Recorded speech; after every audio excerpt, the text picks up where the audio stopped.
Hello everyone, thanks for taking the time. My name is Georgie. As Katie mentioned, I'm a transdisciplinary artist, and my work primarily focuses on shared identity and empathic connection. So looking at connection via empathy. And the tools that I use to explore this are interactive, immersive technology combined with storytelling. And that storytelling is quite often non-fiction storytelling, documentary, but also swings hard the other way to mythological storytelling and abstract forms of narrative. I make multimodal, multi-sensory experiences, and I guess those experiences sort of aim to connect people, to connect us humans with the other, as in the stranger, and also to connect us with ourselves. So really create an internal dialogue, as well as connect us with our environment and see the interconnectedness within our community and within the space that we live in. So the different projects that I'll talk about sort of cover different elements of that.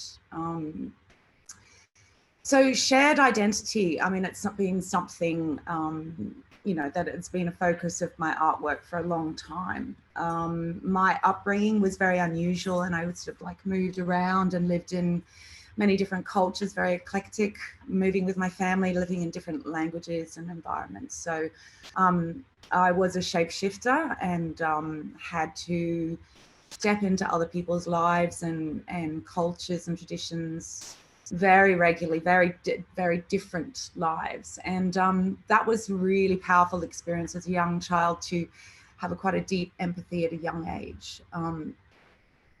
So that has really influenced my practice, I'd have to say. And if I was to go back to the 90s, when I first started my creative career, when I was making music videos for the likes of The Gurge at uni, I was making really crazy kind of performance art pieces, and really putting my body under duress, combining it with sound and video projection. But even at that stage in my life, I was looking at, disembodiment, the fragmentation of the body, fragmentation of identity, shame, these kind of focuses. At the time, I was it's a personal thing, but I was suffering quite badly from anorexia. So my creative practice became a really important tool for me to heal myself through creative expression. And so while I was sort of putting my body in very dangerous situations and uncomfortable situations within my art making, I was trying to sort of map my body with a new language, a language that would reconnect me to myself and re-embody the self, an objectified female body at the time. So fast forward 20 years, and the landscape that we live in now is even more difficult to navigate. Many of us are, with social media, very much trapped in that third person, looking back at ourselves. And so this is quite an important focus that I look at in my work. I sort of feel that, comparison, self-comparison and, validation has become the norm for us to decide who we are and for us to navigate our identity. And, as we all know, this leads to depression, anxiety, and loneliness. So technology has separated us, but I really feel that we can use technology to reconnect us. And I think the way of doing that, because, I've researched into loneliness, and a lot of research comes up that the two main triggers for loneliness are trust, lack of trust, and also lack of worth. So, after researching those things, I found that using collaborative forms of narrative might be a way for us to reconnect our own value. You know, we can probably nurture these things through collaborative storytelling, because we all have a story to tell. We all have a story to tell, and we all have creative expression. We all have a, I guess, kind of zone that we can go to create, you know, and, you know, we all want to be part of a community. So when I built this project Echo, which I'll go on to explain and show you a bit more about in a bit, these were some of the things I was really trying to unpick. Like, how can I connect strangers? How can I bring the audience into the artwork? How can I make them valid? How can I make their perspective important and blur the sort of boundary between artist and audience? There's a great quote from PJ Manny. She's a really great writer, and she talks about storytelling as the seductive siren and the safe haven that encourages the connection with the feared other. The more we relate to stories, can be seen as an acid test for empathy. So I really believe that storytelling can inspire social change through empathy. And, you know, the more we learn how to shapeshift, the richer our lives become. So at that point, I might duck back to 2013 when I first discovered immersive technology, or when the tech finally caught up with what I wanted to do. So I just come back from Europe for 13 years, and I've been making a lot of films and animations, and started working with the producer Kendall Rossi, who was running the creative program at Fed Square. And so she commissioned me to make a animation workshop for children. And knowing animation and knowing how pixel pushing plays out and how long it takes, I decided to research into Connect technology. And so what I did was I'll just share my screen. So at Fed Square, what I did was I decided to build these robots, these kind of puppets. I called them Electric Puppet. And this was the beginning of a whole series of body of work called the Electric series. And so these were robots for young kids that could come along and, as an activation, customize their own robot and then see it come alive, you know, activate it, make it move in real time. And so in 2013, this was pretty cutting edge at the time, and it really opened up lots of possibilities for future work.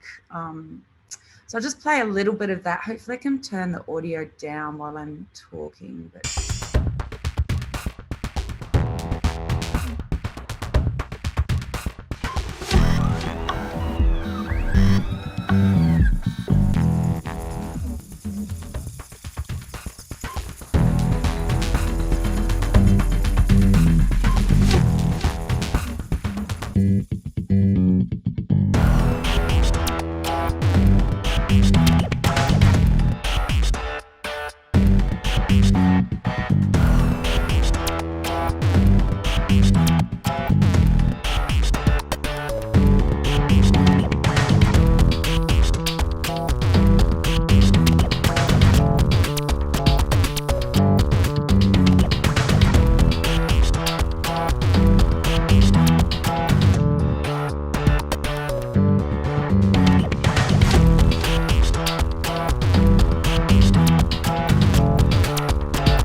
So this project was really interesting in the fact that it, you know, I was expecting the children to be more obsessed with actually moving these robots, but really what the reality was that this is when I started to understand how immersive tech can really sort of cater for an educational format, because the shy kids were actually more interested in designing the robots. They got more excited by the fact that they could choose that head and different legs and different arms and see it appear and see the results of their design up there than actually the kind of the extrovert children that were running around and making it move. So it was an interesting insight into which I took further later in my education-based projects. And so, you know, this was a really exciting time. Animation was now live, and that was after years and years of pushing pixels uphill and sort of dealing with long workflows and, you know, the labor of love of animation. It was so wonderful to be able to release it to the audience and see them drive it.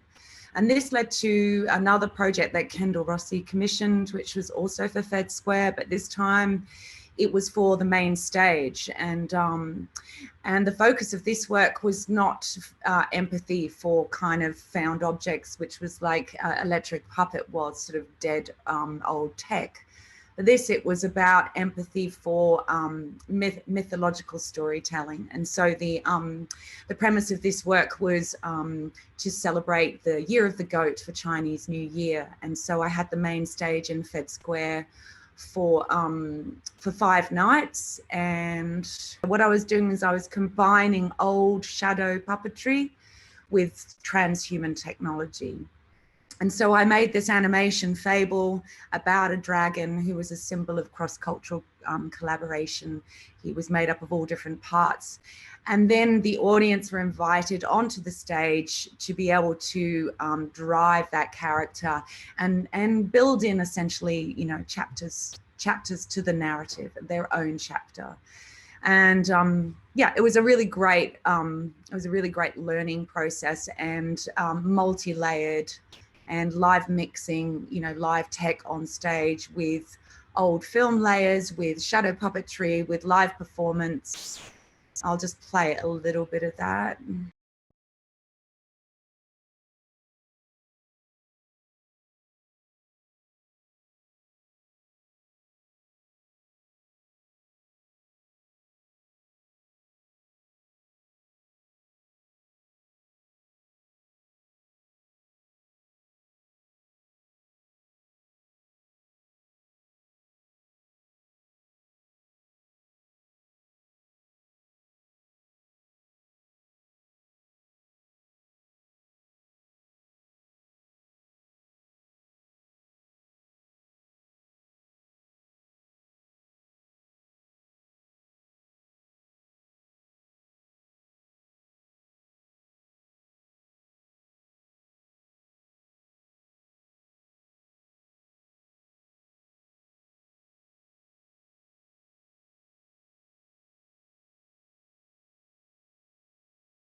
About was basically taking the things that I'd learned from these 2 projects and taking it into an education layer. So the next work, we'd had Electric Puppet, Electric Dragon, and this was Electric Corpse. And Electric Corpse was a workshop program commissioned by Art Play in Melbourne. And this work was basically taking 9 to 11-year-olds and getting them to draw collaborative drawings. And then we would turn those drawings into films. So it was a really interesting work because children would come in and we would do a collaborative drawing. So they would do like an exquisite corpse kind of drawing. And then we would turn that into an animation. We'd rig it and make it live. And so then they would see this drawing lift off the page and have complete connection with the content. And it's really powerful to see, you know, their eyes light up and see something that they've created come alive. And then we would have empathy for that character and we would develop character story, and then they would animate all the layers, and you can see here they're losing their minds when they see the drawings. And then we story build. And then they bring it to life using Connect technology, and we record the layers of the story. And so the shy kids would work on the design elements like the drawings, and the extroverts would do the acting. So it was a really interesting project, which then got taken as a residency to primary schools as a 6-month residency, and worked with a lot of children who all came away from it feeling like they really, they'd had this collaborative, creative, inspiring experience. And at the end of it, they had something to show for it. So it was a pretty powerful project for me to, a big learning project, and sort of looking at the empathy of children and how they connect with content. Some of them are auditory, some of them are visual, some of them are movement-based or more cognitive. So it was a really interesting experience to sort of look at how people respond to different interactive mediums. And, and then the quality of the project at the end was, got entered in for films, and it was really great to see that 9-year-olds can actually make their own movies, and we don't have to have adults doing it. So I'm just going to move back now to kind of present day, which is back to Echo. And Echo is the main project that this talk is about, and really focuses quite primarily on the things I spoke about at the beginning of the workshop, which was looking into how shape-shifting, how shared identity and empathy can be explored through collaborative storytelling. I'll just talk a bit about that. So what Echo is really doing is it's really sort of playing in that war zone, I guess, between empathy and narcissism, because the experience itself is you go into a photo booth like the one you see here with this guy sitting there. It's like a graffitied photo booth, and you're confronted with an AI character, and that AI character invites you in, and she's lost in transmission, and she's trying to understand human emotion, and in return she's willing to connect you with strangers. And so this experience really was sort of exploring what would happen if you did go into a virtual mirror space and were confronted with you morphing into somebody else, and would that elicit empathy? Would that placebo, that visual exchange of identity, would that make you feel more connected to another human? And so visually, it was not just relying on visuals, it was relying on real stories from real humans. So it became a really interesting project where I worked with different people who were willing to confess, certain stories that they were willing to give to the project. And so what happened was that the work evolved over time, and the more and more people that engaged with it, the more stories it collected and the more identities it began to share. So I'll just play you the project as it stands, because it's traveled the globe now and picked up awards. Hopefully it will play. Come on. I am your echo. I connect. I can help you connect. It makes me a better machine.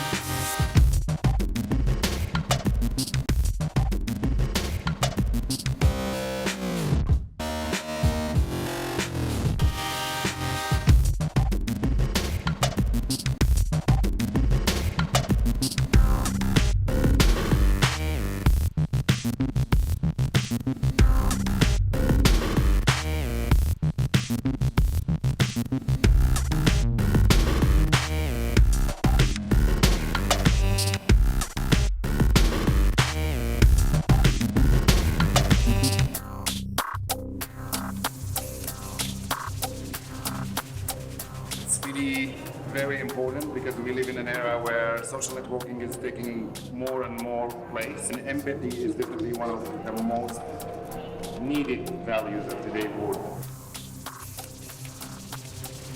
This thing is really awesome. It does something with you. You go away and you're thinking different.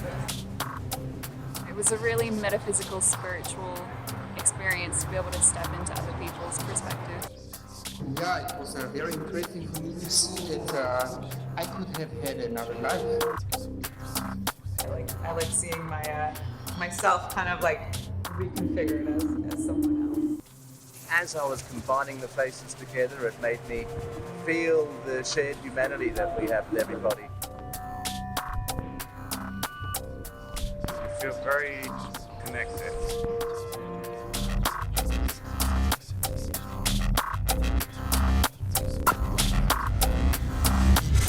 One of the more impressive things I think I've seen at Ars Electronica.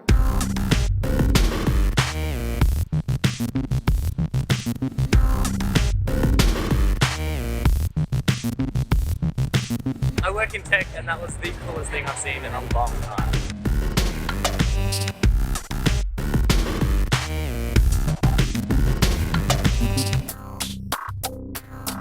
The work kind of really focuses on breaking down stereotypes and bias, and if we're able to step into another's shoes and be moved by that and meet people outside of our own social sphere, then or our own cultural sphere, then you know, that empathy can really help connect people.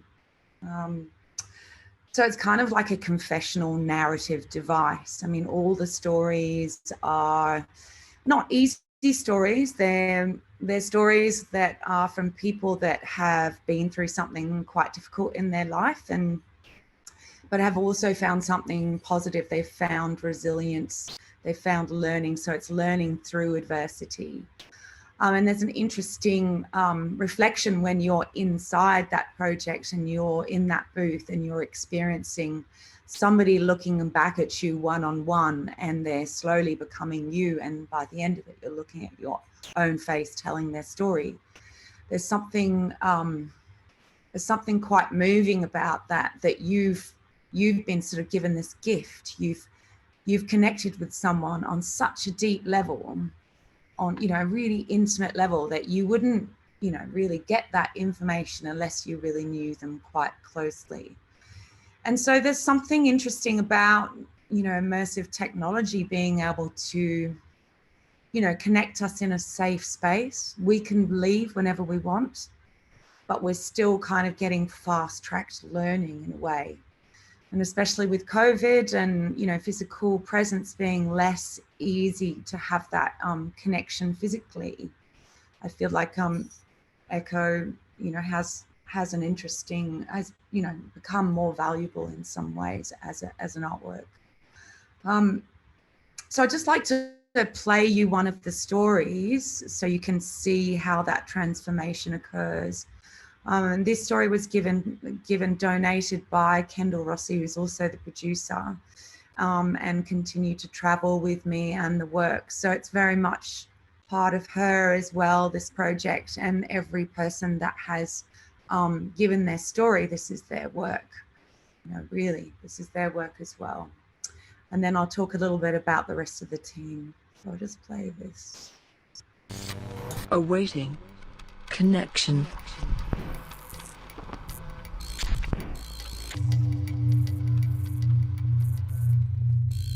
I am your echo. People tell me things. I connect. It makes me a better machine. I can help you connect. Hold it. Connection algorithm processing. Computing. I was born with partial facial paralysis. From the time that I was a baby, I couldn't move any of the nerves or the muscles on the right-hand side of my face. And when I was a little girl, I never thought anything of it. The littlest children never asked me about it, and it was never a problem.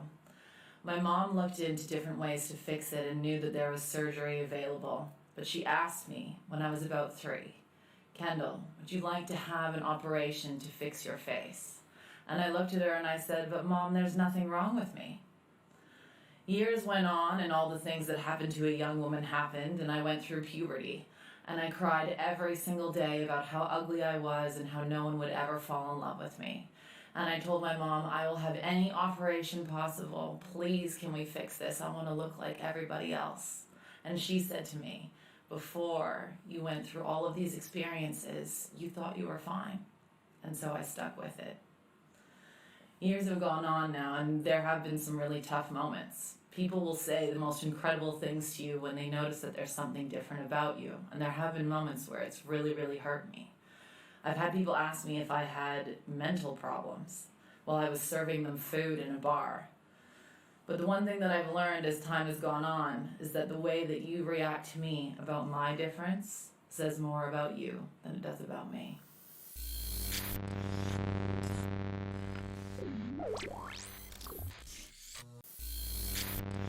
I should mention, I'd like to acknowledge the rest of the team that have been involved in that work, because I begged, borrowed and stole people's time to keep the project rolling after the residency. So I'd like to thank, Jonathan Crowe, who came on board and really sort of assisted in building like problem solving and building the booth and the technical interface to a new level.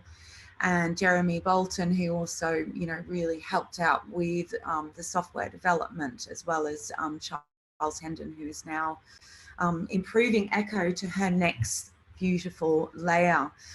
So from there, really what I've been doing is exploring a new piece of software called Touch Designer, which is a modular piece of software that allows you to create interactive multimodal experiences without using code. So I no longer have to rely on an expensive Unity programmer. In fact, I can use Unity myself now, which is great. Not very well, but still good. And so I decided that I would continue working with this software, and Jonathan Crowe and I, we'll call him Crowe, we set up a company called Z-Axis, and have really been sort of like looking at immersive technology and storytelling and education. So we've been setting up lots of different workshops, which I was going to show you.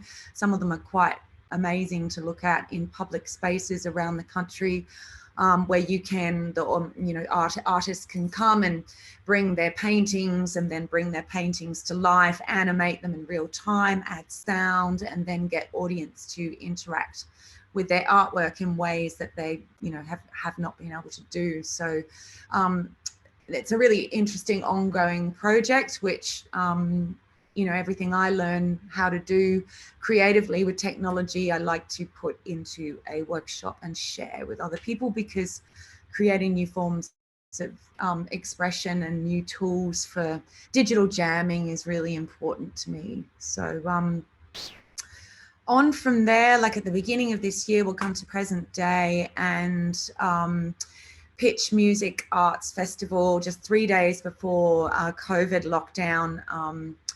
They commissioned us to run Echo as part of a festival in the Grampians. And so Crowe and I decided that, we needed to go big scale. So we created Oke, which is it's basically Echo in reverse, so backwards. And so Oke, as you can see in this image here, is a giant 6-meter head version of Echo. And here, from a narrative point of view, what I was looking at is, instead of human to human, I'm looking at human and machine. So conceptually, the work is investigating that sort of like line between human and machine, and basically our algorithms and our bias, and how, we really need to be responsible for what we share, and how we present ourselves, our digital selves.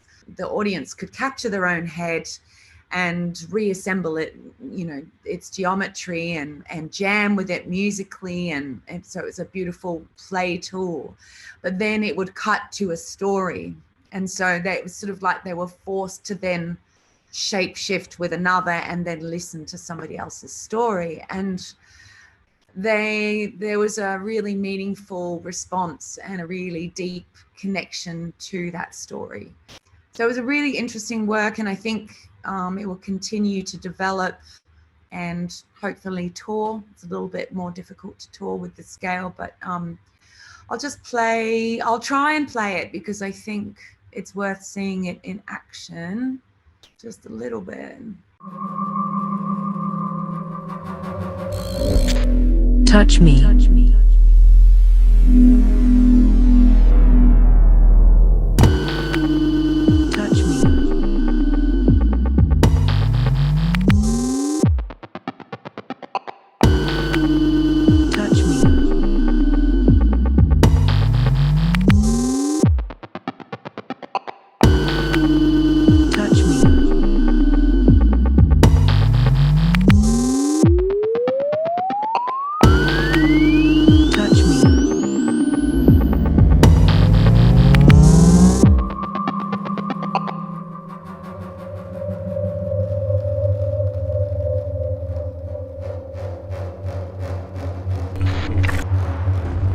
Love is accessible.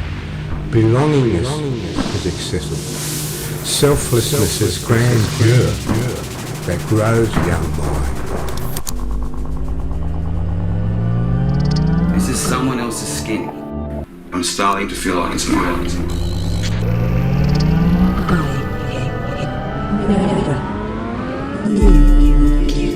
I can't believe it's me. Let's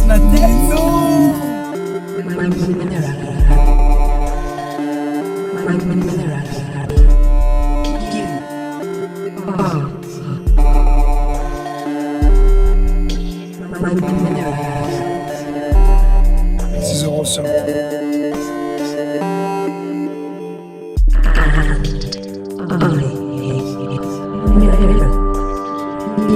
my god, this is crazy. Like,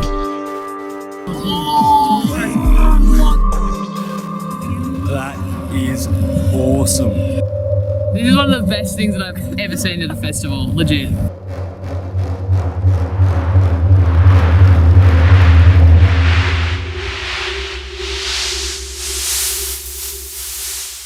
There's just one more project to mention, and because it's quite important, and it's commissioned for next year, and it's called Ripple, the work, and this work connects humans to nature, to water. And so I'll be finally moving away from the glitch aesthetic, which I'm obsessed by, but and moving to organic water-based imagery. So the piece was commissioned by Brisbane City Council, and it's looking at basically Jung's philosophy of the water is a kind of like an archetype for, you know, a reflection of our unconscious instincts, and which I quite like, you know, the mysterious depths of our internal life. And so the work is starts with an audio piece. I create and make all the music for all the pieces that I make. So it will begin with an audio story rather than a text-based story. And then the animated elements, which are all water-based, traveling through temperature. So we start with ice, which represents fear as an emotion, a human emotion, subconscious emotion, and moves all the way through to all the states of water to vapor, which represents truth and desire.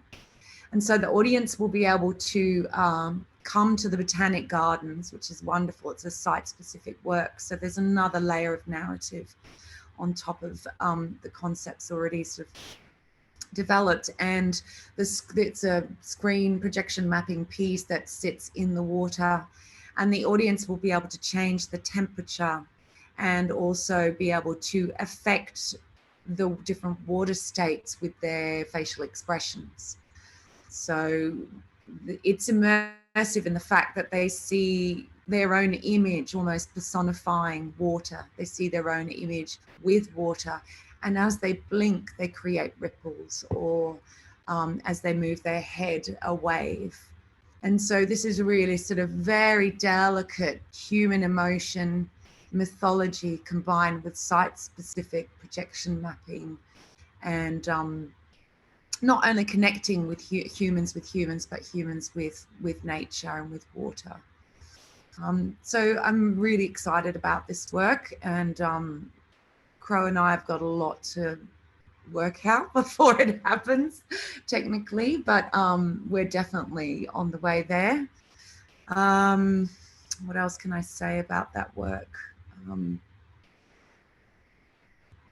Yeah, I think I'm quite interested in mythological forms of storytelling, because I feel that mythology is sort of almost like, it sort of represents the collective unconscious as well. That kind of storytelling often offers motifs that we can all relate to, that we can all connect to.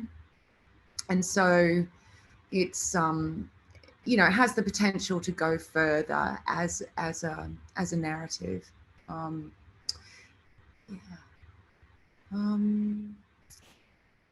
I think that's probably enough from me.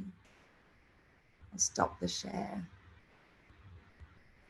Thank you so much, Georgie. That's amazing. I always love to see your work. It's absolutely stunning. And but we've got some questions that have come through in the chat. So maybe, do you want me to read these out, Georgie? Yeah, maybe. My brain's fried. Sure. So we got one from Lisa. Georgie, great work. Thank you so much. Can you clarify, please, how does the participant in Echo merge with the identity of the bot or with another human? And also, how is this achieved visually? And what were the specific techniques? Okay. A series of questions here. And how did you prompt participants to tell their stories in this work? Were they getting asked questions by the system? Okay.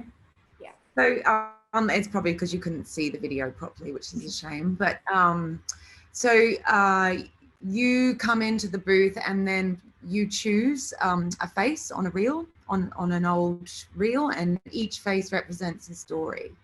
And so as the story, it glitches and it comes up and it's like a virtual mirror. And as the story is being told to you, the eye starts to glitch and is slowly replaced by your eye, and eventually subtly, in a glitch-like pixelated way, it slowly inches and glitches so that it reskins. So you end up looking at your own face with their voice and their story. And the interesting thing is that, you know, it's different to social media. It's kind of the opposite, because your face sometimes distorts a little bit because everybody has different features and they're differently spaced apart. So you kind of get kind of a slightly uglier version of yourself, which is interesting. And in terms of the bot asking them questions, there is no interactivity at the moment. It's faked. She's talking to them as if she can hear them. So there's this part of a sort of dramatic license, but that is a part of the work that's being augmented at the moment. So we're working on different ways of possibly having a two-way conversation in the booth rather than it being a one-way or a pretend two-way. Yeah. Does that answer your question? I hope so. I've given everyone access to their microphones now, so you can now talk in real life. So Lisa, if you have any follow-up questions, please feel free to jump in and ask them now. If not, I'll just... I can see a few people I know in there. Just names, no image. Everyone's so shy. No, just because we're in a webinar. No, this actually, you can't have a camera in a webinar, so that's okay. Well, I'm going to move on then to a question from Oscar. Oscar, do you want to ask this in person, or shall I read it out? Sure. I hope you can hear me now. I was wondering if you had an initial pool of stories to prompt the audience, and if so, how do you collected those stories? What sort of theme did you propose initially on the initial pool of stories? Okay. And how did you come about doing that process? So when I developed it at the residency at QT, I basically asked my friends if they would mind telling their story, because originally I was thinking that I would let the storyteller be anonymous and get them to write the story and have actors tell the story, but it didn't come across, it didn't work. It just needed to be non-fiction, like completely. So the first bout of stories were all people that I knew and people that that trusted me, that knew the work, knew what the intention of the work was, which was to create empathy and break down prejudice and stereotypes. So they happily donated their stories, and it was quite a cathartic experience for them, because they, after, you know, recording that story with me, they felt a kind of release, that they'd kind of, you know, got whatever it was off their chest. And then from there on, traveling with the work, I always traveled with the work and always remained with the work when it was in a gallery. Well, not all the time, because it ran for 3 months in some galleries, but and so what that would happen, I mean, originally I had it set up so that when you finish the experience, it would turn into a recording booth and you could record your story afterwards.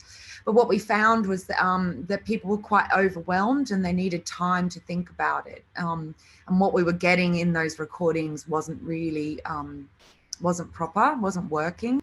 So I would stay with the work, and then people who would come and experience it, they would come out, some of them would be crying or moved, and then I would talk to them and then ask them if they would be interested in being part of it, and then they would agree. So it was really just first-hand, mouth to mouth. And so all the people that are part of the project I know and I consider friends of mine. So yeah, it's very personal work in a way. Yeah. Does that answer your question? Great. I think so. I think that's answered Oscar's. Yes, he says thank you. Teresa, do you want to come off mute and ask yours, or I can read it out? Yeah. Hi, Georgie. Thank you so much for such an amazing talk. Oh, really? I guess my question is because I'm actually working on enabling creative systems to have a kind of a two-way conversations as well. I'm interested in that part, and you just mentioned something about that. So I was just wondering, how do you envision the two-way conversation going? What is it that you think that the system would talk about? For me, that is beyond my technical capacity, but I've been playing with sort of like parallel narratives. So I couldn't tell you technically how we're doing it. Obviously it's in Unity. That's the system that we're working in. But I mean, it's difficult because you have to set up lots of different variables and variations. So I think the best way is to not try to be quite transparent. And it's very difficult, but I guess it's similar to, you know, writing a game. You have to kind of have a lot of different parallel narratives that run. And so you just keep it quite limited to what you're talking about. I think that's the best way of doing it. But, you know, these things go together. So you need a bit of the tech, and then you can develop the narrative, and then you find out if you can push it a bit further, and then you can push the narrative a bit further. So, but I'd be really interested in talking to you about what you're developing. So yeah, please drop me an email. Maybe we can talk about that one-on-one. Yeah, that would be really nice. Thank you so much. Part of the project. Oh, wow. Yeah, I don't know. That would be amazing. Yeah. Okay, yes, okay. I will write to you. Thank you so much. Please do, yeah. So I'm going to call for anyone who'd like to come off mute and ask any further questions. That's everything that's from the chat.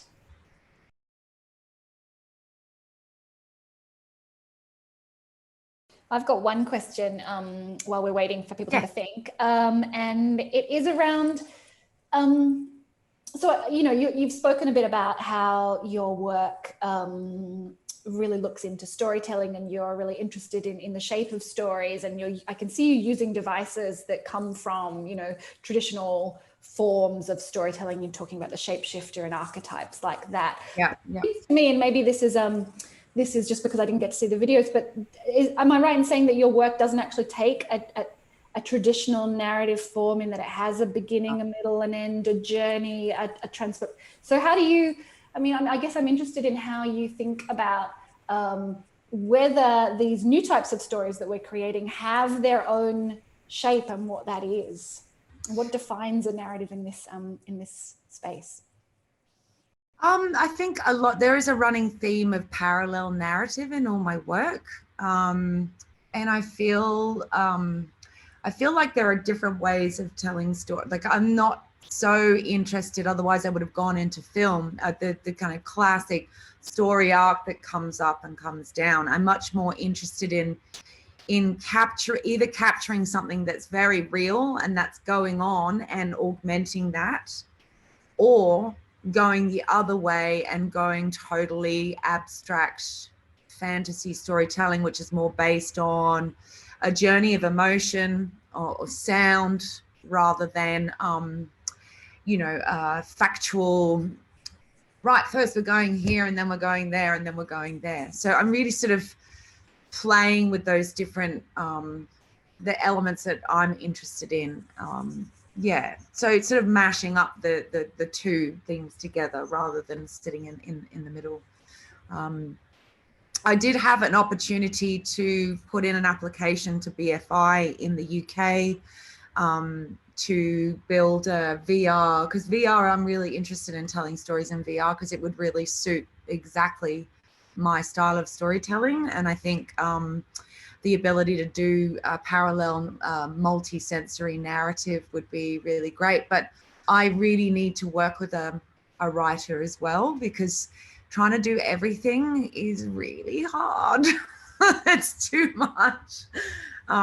It's really great to, that's why it's so good to work with a team and, be able to bounce off people especially in terms of dialogue or writing characters or structuring the story so it has a little bit more cohesion.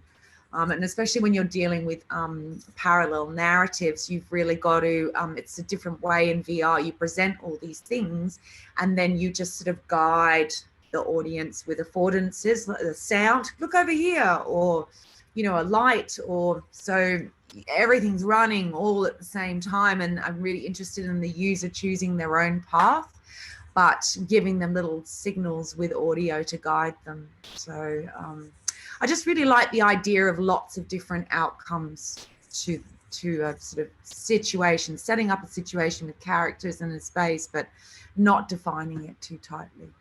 Perfect. That's a great answer. Okay. Thank you. Look, we've got a couple of people asking how they can get in touch with you. Is the best way via your website? Yeah, I'll just write my email in here, which is just my name, georgiepinn@gmail.com. Cool. Hit me up. Fantastic. I'd love to talk to all of you. Yeah, great. And I hope you get to see the videos, because that's a real bummer that you couldn't see them. Yeah, I think 2020 strikes again. I hope your hard drive recovers, or you had your work backed up somewhere. Has anyone got any final questions for Georgie? If not, I think we might wrap it up because it's after 5. So last chances. Can't believe Crow doesn't have a question. What? Okay, well, look, I'm going to thank you all so much for coming. Oh, look, I think Crow is talking now. Oh, it's Crow. Oh, cool. Look, I thank you all for coming. It's been absolutely wonderful. Yeah, I look forward to seeing Ripple, I hope, in person at some point in the future. May next year. Yeah. Awesome. Well, thanks for having me, and apologies for the bad video playbacks.